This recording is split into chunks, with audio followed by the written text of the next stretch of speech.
I write and rewrite one piece here every year for 7 years. The first time I wrote it, I started out writing just about the great blue whale. Just a very specific look at what he might be, what he is. And how in the world can you describe a whale? You have to take him apart visually and try to decide what each piece is, how big it is, what the color is, what the size is, in a way that you're trying to make it something that you can hang on to in your head and understand. Well, it went from there. So I wrote it for an empty room series. That sounds funny. If you're in an empty room, then it's not empty anymore, right? Okay. It was the empty room. We went there and read. It's still resonating, I think. Epistle for the great blue whale. Your brain, so ancient that war is a figment or only a minor plot in one of your tone poems. Or how you sing long, spiraling stories of your 1,000-year culture to tell your young, which they store completely and pass on if they survive to the future. Just imagine what it's like to live in that underworld. Your body the size of a 747 fuselage, your heart the weight of a Lexus, your tongue that would tip the scales above the tonnage of an average Indian elephant, your flanks the sheen and shimmer of a mossy boulder on the edge of a cliff of one of Colorado's 14,000-foot peaks. For the blue whale, the depths of the ocean are an easy task, anytime. The tail, a luxuriant frippery of grace and force, auguring that body through this water world that hangs as solid and uncompromising as a mantle on this earth, as a shroud on this rock, as a baptism of liquid fire, as the anointing by some celestial priest of passage, of communion complete and constant, as the liquid sprinkling of the final rite, as now death enters the mirror of the waters, as death lumbers up on the tip of a sailing ship, ready. Think of the explosive head of a modern killing harpoon. A surface-to-surface short-range missile against a people who only wish for an ocean's bounty.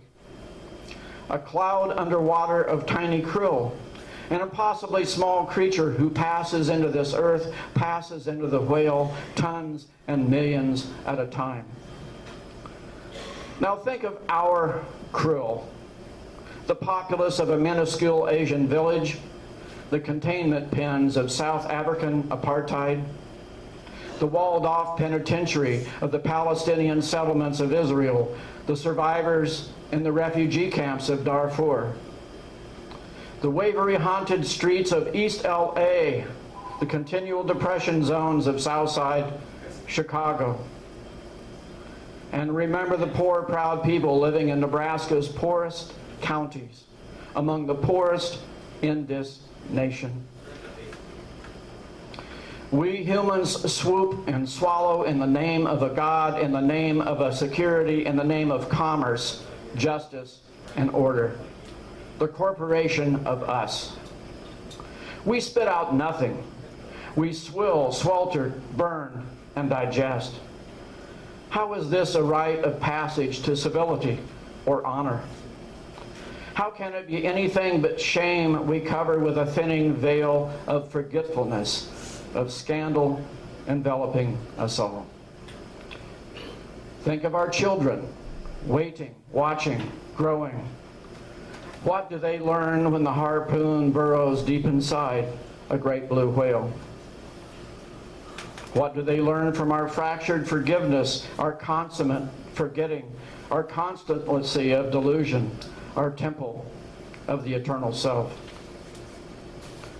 The blue whale, largest, eats only the smallest, flies the ocean as a culture and civilization whose peaceful mantra somehow must be at odds with our own. Why do we continually take their bodies, pulverize them, hammer them, winch them into the holes of a floating vivisection machine? Peel the great blue body into long strips we feed to the heat, the fire, the pulverizing. We are at war, a killing, exterminating war with the people of the deep. Yet we consider ourselves civilized, forbearing, calm, ethereal. Consider that the English language has over 1 million words in it and continuing. Can we not take this mass, each of us, opening our heart to this swimming deluge of opportunity and conjecture, wording our way to the beginnings of a quest for peace in our time, in our own backyard? Can we not at the same time bend our hearts to peace for the children of our world as well as theirs? Can we not begin to learn newly, holy, a singing, a chant to mourn our prior passage through these waters, a keening dirge for the opportunities lost, then perhaps a next verse of hopefulness? So let the tune meander, mourn, surge, celebrate, fight for some reckoning, some better direction. Let us take a lesson from the great blue whale. Teach our children a different wellness. Teach ourselves to defend our brothers of this earth, not eat them slowly out of a great blue bowl. The hand automatic, repetitive, digging, grasping more. The eyes looking into the uncomprehending stare of ourselves, coming back from the window. Our continual nighttime leaning closely to the glass. The next day may be far off, and waiting with expectancy for a change in our dream. Are we not civilized men? Thank you.